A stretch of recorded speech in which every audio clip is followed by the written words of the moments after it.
Hi everyone and welcome back, and thank you so much for sticking with me through the time that I was gone from YouTube. Sorry again for that, but today I just wanted to do a huge thank you for 1K. I know that in the YouTube world that is not a lot, but I appreciate every single one of you so much and I do not take it for granted. To me, that's a lot of people, and I didn't expect my channel to grow like that at all, and I'm really excited for it to grow more, for the community to get bigger, and for me to keep making videos for you guys. I'm really thankful, and yeah, I appreciate you all so much. So to connect with you all a little bit better and for you to have the chance to get to know me a little bit better, I thought it would be cool to do a 1K Q&A, and I asked for you guys to send in questions on Instagram and some other platforms, and you guys sent in some really interesting and also fun questions. So I'm actually really excited to film this video today, and I hope you'll have some fun.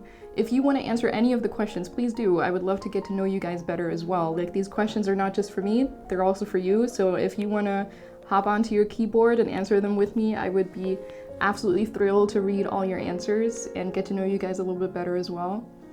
And yeah, that's about it. Let's get into it.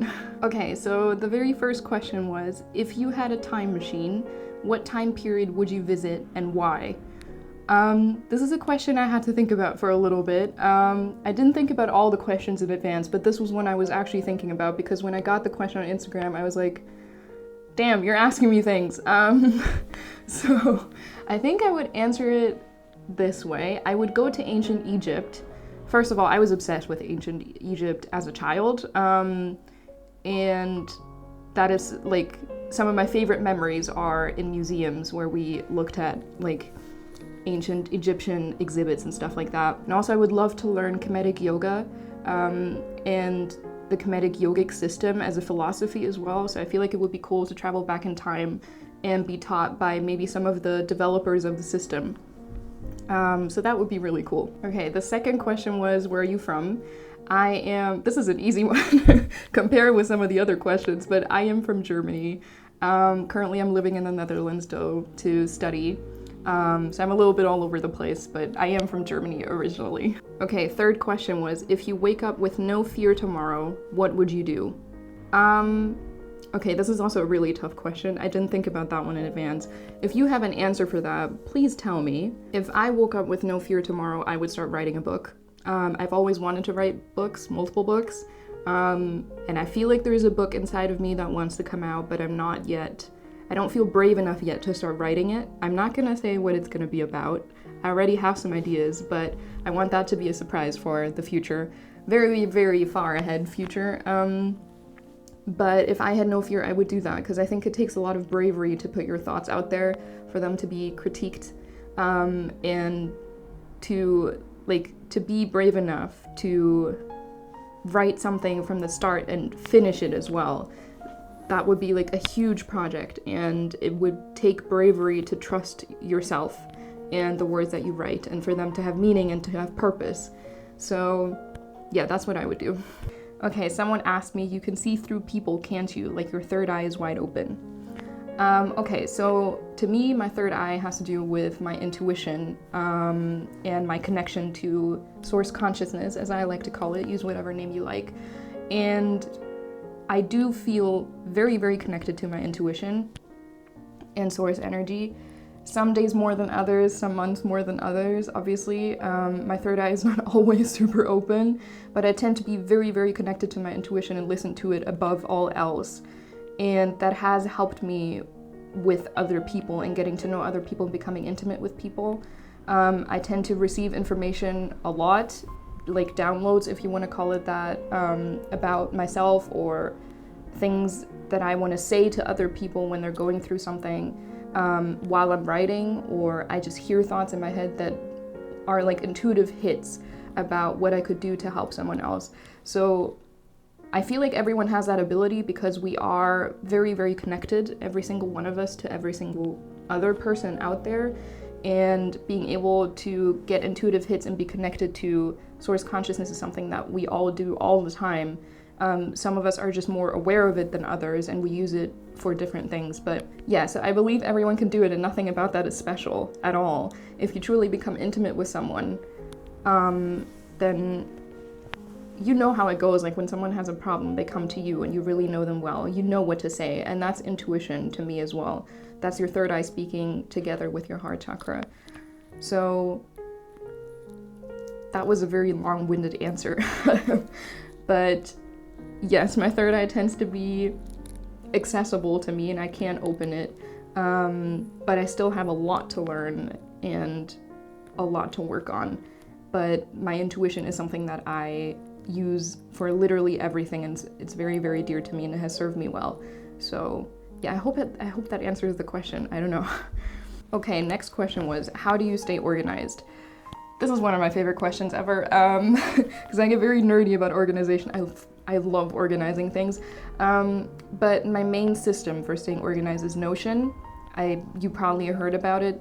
It's a program that you can use on all devices or also online, and there's a bunch of videos on YouTube about it, but if you guys want, I can also make a video about how I organize myself in Notion. But there I have like my weekly planners, my habit trackers, all sorts of lists that help me out, my vision board, my goals, whatever else I could have, the way that I set up my daily systems and so forth. It's also where I track stuff for YouTube and for university, and I plan all my projects and so forth.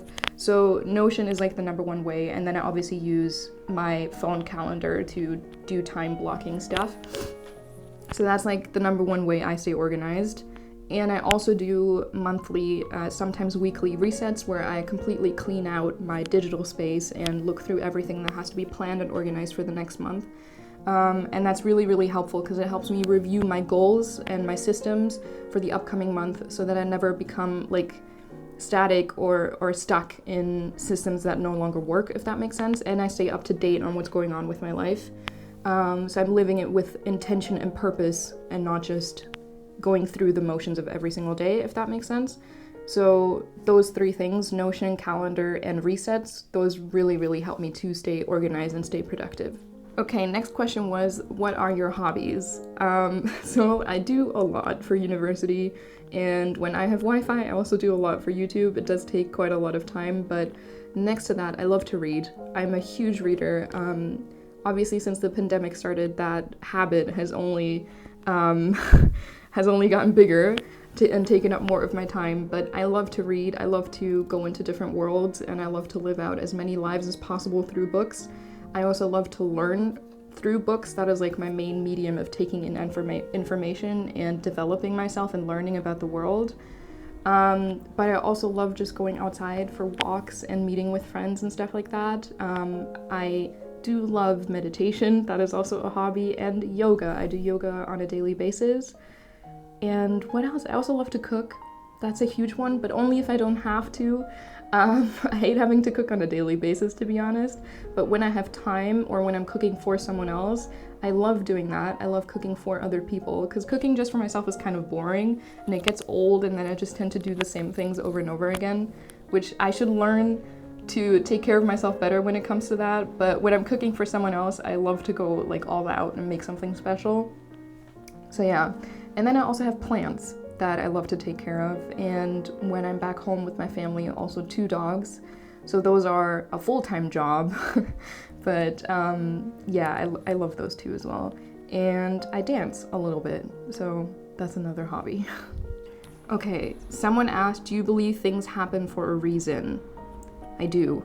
I never know if that's just a coping mechanism to kind of feel better when things that are not that great happen, or if that is truly like a healthy belief. I like to think that I truly believe that things happen for a reason, not just because I want to make myself feel better about the world. I don't know, I can't fully explain why I believe that. It's just like an intuitive feeling, an intuitive sense of agency and purpose in everything that happens. Because I believe that everything is so interconnected, that everything affects everything. That sounds very broad. I am not explaining this very well, so I probably should stop here, but I do believe that things happen for a reason. Let's just go with that answer. Next question was, would you rather speak all languages fluently or be able to speak to animals? Okay, this is super hard, right? Because I love dogs. I fucking love dogs. You have no idea how much I love dogs. So if I could speak to dogs in their language, I would do that in a heartbeat.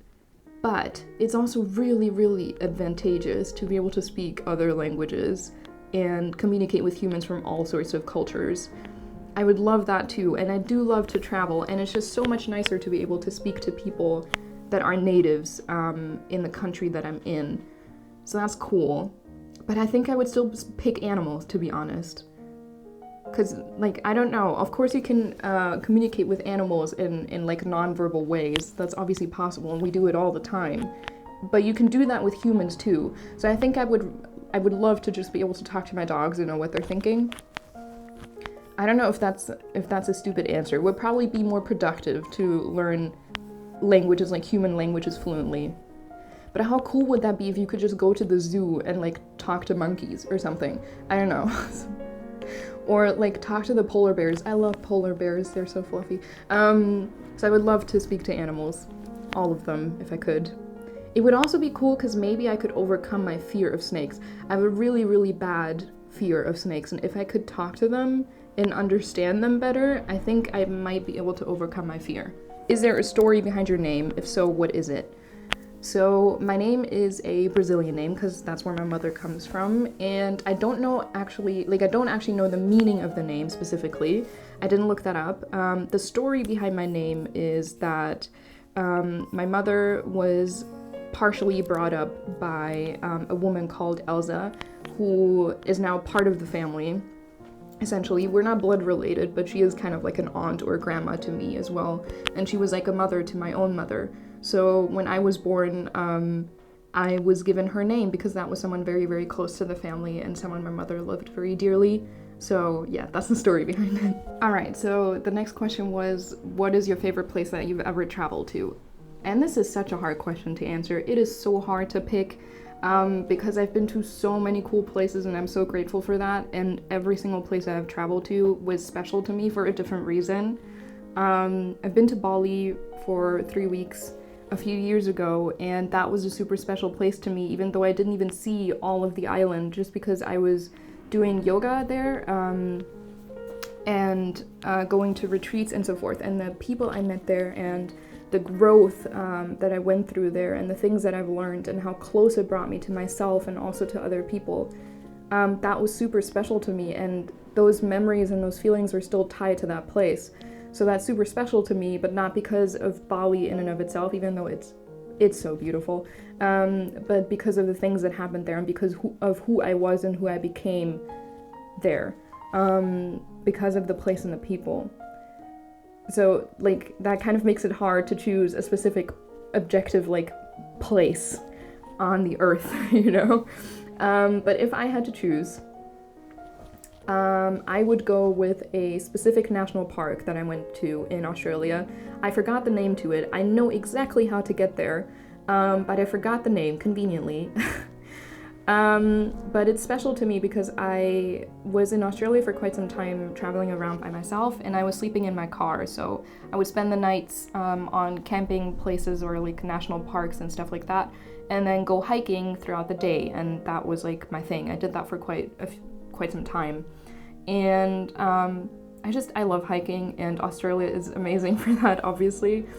But it was one of those really perfect days where I woke up with like the sun, and I wanted to actually drive to the next national park over, which would have been like a 300-kilometer drive. But on the way there, while I was driving down the mountain that I was staying on top of for the night, I came by like the tiniest sign that said there's going to be a waterfall to your left. So I took the turn and went left and drove for a while, and the jungle was getting like thicker and thicker, and I was like, what the hell is this? I'm gonna be stuck.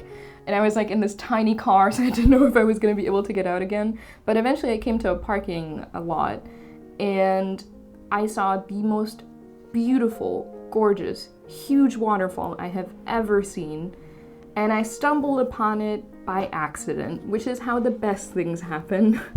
And it was so breathtaking because nature. It's nature, and I didn't expect it, and there was like fog everywhere, and the sun was just coming up, and the birds were singing.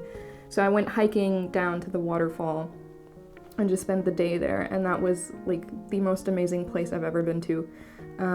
So yeah, that I would pick that. Someone asked, when did you first dive into spirituality? Like what age and what point was I at in life? So to me, this is a hard question because I'm trying to find a way out, but to me, we are all spiritual beings having a human experience. So there is nothing that we do on this planet or anywhere else in any other plane of existence that is not spiritual. You could be unaware of spiritual info all your life and live a super spiritual life, at least in my opinion. So it's hard to say, like, this is the age where I dove into spirituality. But I would say it happened when there was a lot of, like, it was a very tumultuous time in my life. I was about 15, I think, and there was a lot going on in my family that I'm not going to dive into, and I don't know how, but I think I stumbled upon a book or video on YouTube, and that was like a hit straight to my heart and my soul, because I, for the first time, thought, wow, this is something I want to learn so much about, as much as I can. And I was truly passionate about it in a way that I wasn't for a few years before that about anything.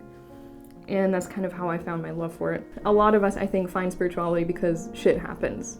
And when we're really down low, it's something that can pull us back up again. Describe your family in one word. Again, very hard to choose, but the word I would choose is love. What fits really well with that question is, what do you think is the definition of love in your own terms? Okay, so the definition of love to me is to take someone else as part of yourself.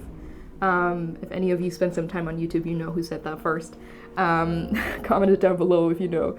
But that definition rings the most true for me, is when you are so intimate with someone that you can feel the oneness between you, can feel the spiritual connection between you, and feel how you are one, and you take that person's needs and best interests as part of yourself. And that's a level of trust and intimacy and connection that can take some time to be built. But yeah, that's my definition of love. Someone else asked, what are your New Year's resolutions? Interesting question, and a video about my thoughts on New Year's resolutions in general and what my own resolutions are is coming probably next week, if everything goes all right and I have good enough Wi-Fi to upload the video, but a video on that is coming, so thank you for the question. What is one of the most defining challenges you encountered that has helped you grow a lot? Okay, one of the most defining challenges I've ever encountered is every single relationship I've ever entered, in a different way. I think relationships are the thing that teaches us the most. Relationships is what really matters in life to me. It's the most important thing, and I think through other people and with other people we learn and grow the most.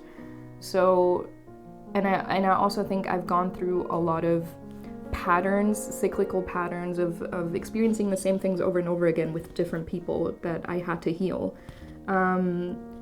So one of the most defining challenges I have with other people in relationships tends to be a lot of fear around abandonment, and I'm still kind of working through that and still learning about that, how to fully trust and fall into a relationship without constantly being scared of it falling apart again, which I think is something that a lot of people struggle with. And that's definitely a challenge that then comes with a bunch of thinking patterns and emotional patterns and habits that need to be broken because they are hurtful to me and also other people who are in relationships with me.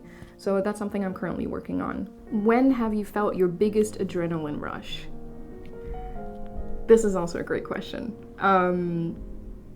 I think my biggest adrenaline rush was,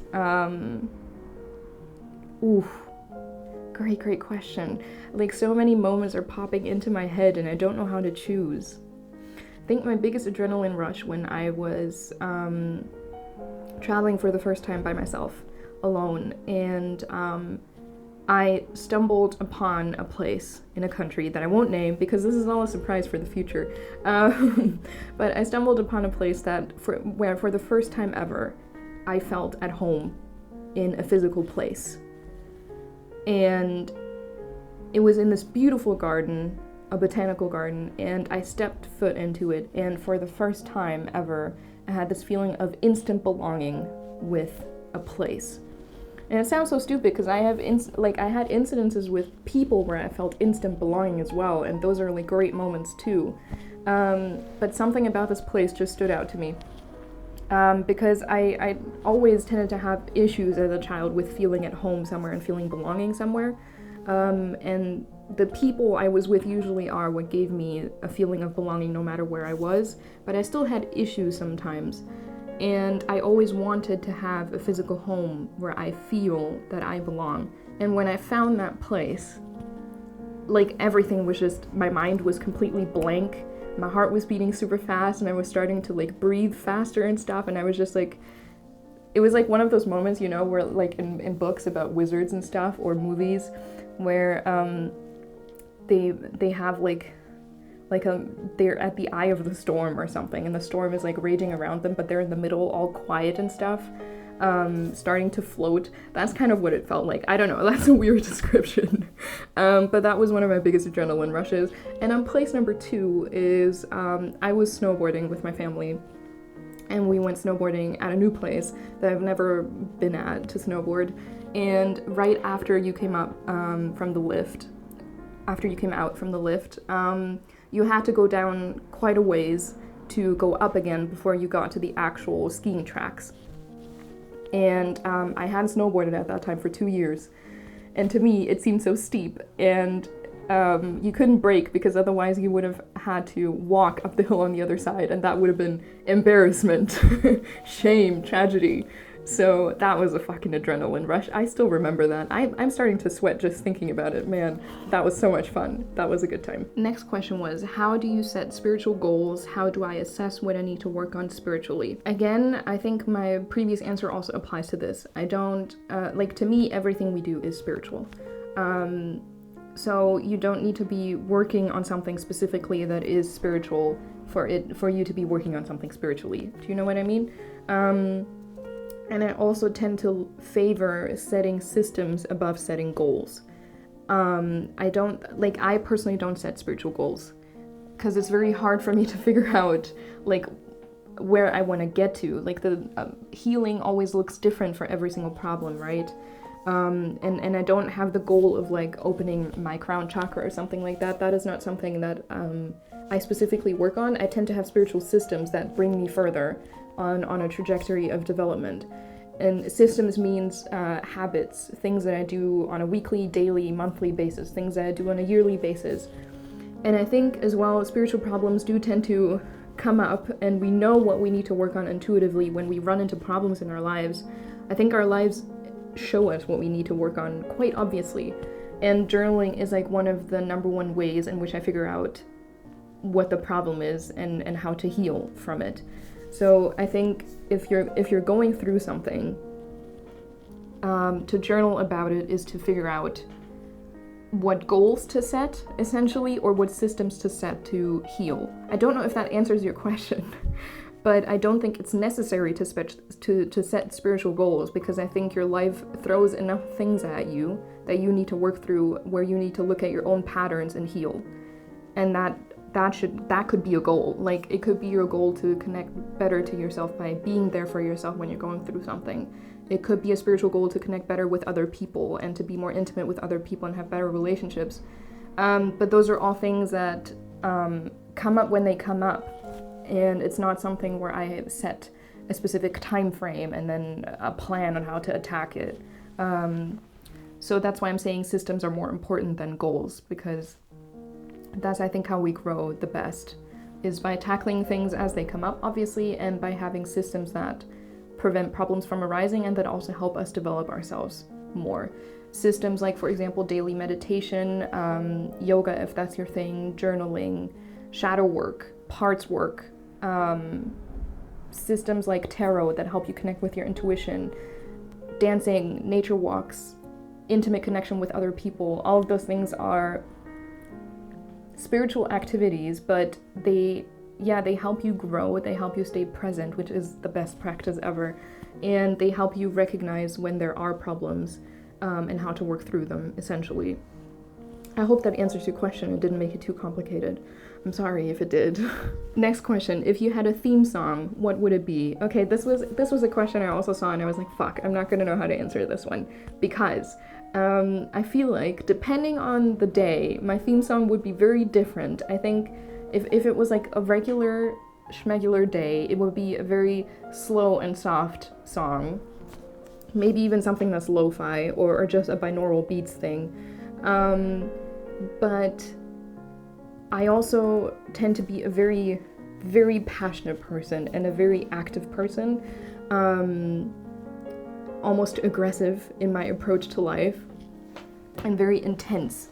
So I picked the song Euphoria by Diana Lopez because I think that kind of sums up my personality on those days. But I need to pick a second song for when I'm more like slower and softer in my nature, and less intense. Let me think about that one. Actually, you know what? I think it would be, what's it called? Let me see. It would be #Mood by Ziki. I'm gonna link both of the songs down below if I remember. If I don't, call me out on it.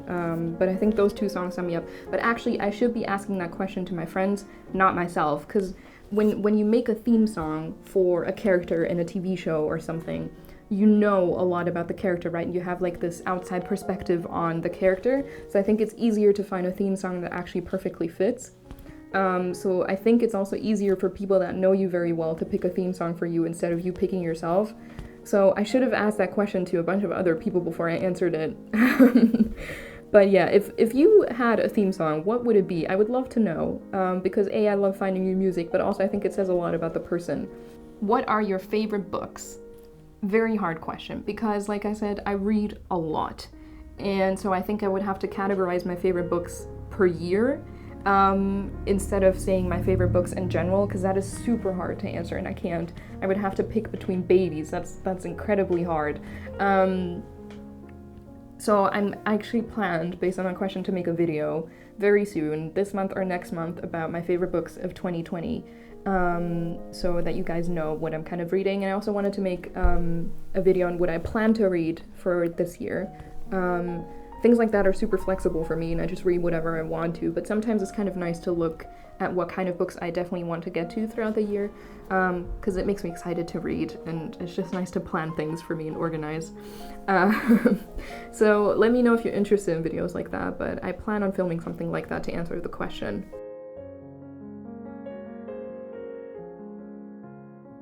How to be more productive. Okay, the very first thing I want to say is productivity is a scam. You don't need to be productive to be happy or to get the things, like, yeah, just to be happy and satisfied with life. And constant struggle and pressure to be productive, I think, is very unhealthy. But sometimes it's just necessary to have a productive day to get things done and to get where you want to go and to achieve your goals. So the number one thing I would say to be productive is to plan, but plan with compassion and softness toward yourself. Never plan too much, and organize too much and try to fit too many things into one day or 1 week. So when you do plan for activities and plan for to-dos, make it realistic as much as you can and be specific in what you want to achieve per day. And I also would say have very clear start and finish times for when you work, because going over those times is like, don't exhaust yourself is what I'm trying to say, because productivity should be paired with relaxation for it to be ultimate productivity, if that makes sense. So if you're constantly just working but you're not relaxing, you're not getting anything out of the work that you're doing, and you're supposed to be enjoying your life, not just constantly working, if that makes sense. So why did I just say if that makes sense? Of course that makes sense. Wow. But so those are two like golden rules, I would say. The third thing is time block your calendar, and then have an app that is like a Pomodoro timer, or just a timer where you can track the time that you're working in a focused manner. So I personally do 30-minute or 1-hour increments depending on the day that I have. If I'm a bit more distracted and exhausted, I do 30-minute increments, and then I do a 5 to 10 minute break, and then I keep going. And sometimes I do 1-hour increments and then a 10-minute, 15-minute break, and then I keep going. And that kind of helps. I put everything away during those 30 minutes that could distract me.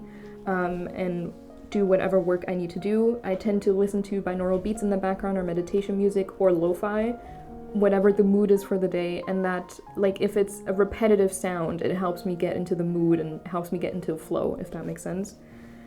And the other thing is stand up in between your work, move around. Movement is super important. Get your blood flowing.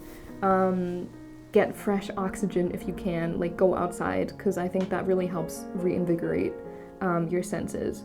So if you know you have a bunch of stuff to do that you really don't want to get to, but you have to get it out of the way, maybe try to clump all of those things you don't want to do together and just get all of those to-dos out of the way so that you can refocus on the things you actually want to do that need your time and your attention and energy. And then you can actually have some fun, and I think then it's easier to be productive. There's one more thing that I just thought of. It also makes sense if you do have reset days, or if you have one day a week that you could use for that, or one day a month, where you do a bunch of small to-dos that are constantly on your list that never get done. Like, for example, having to go to the post office, having to pick up that thing, having to answer those emails, whatever the thing is. Usually we have a bunch of very small, achievable to-dos that are very annoying, that always move from one day to the next on our to-do list. And if you can block out time for 2 hours or half a day or whatever to get all of those done in one go, that frees up your head so much, and it makes it easier to work on bigger projects and be productive with those. Yeah, I hope that helps. Last question for today.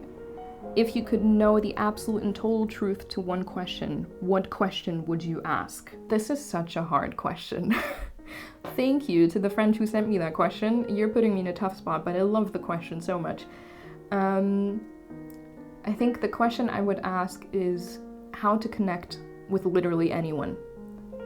How can I truly connect with anyone, no matter who they are and what they did and what they plan to do, no matter if they're someone I would consider likable or not, like no matter if I want to become friends with them or not, but how to connect with literally anyone. And I think that would be a cool skill to have, to be able to really understand people and connect with them on a deep level, no matter the situation.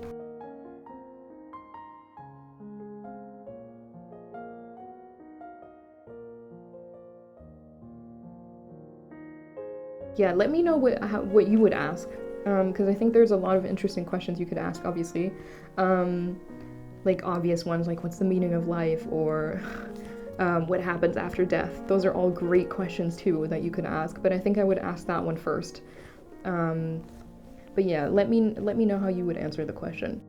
If I didn't answer your question, I'm very sorry about that. I got quite a lot of them, and I know that I didn't get to some of the questions. I saved the questions that I didn't get to in a folder, so I will do future Q&As, obviously, and I will get to your question eventually. If you need an answer, like, right now, and you don't want to wait for the next Q&A, do DM me on Instagram or on Telegram, and just let me know, and I'll give you a private personal answer. But yeah, thank you so much for sending in all of those questions. I hope you had some fun. And I'm looking forward to reading your answers to the questions as well and getting to know you guys a little bit more. Thank you again for subscribing and supporting me and sticking by me. And yeah, I look forward to the next video and seeing you guys again. Have a good day. I hope you're well, and bye.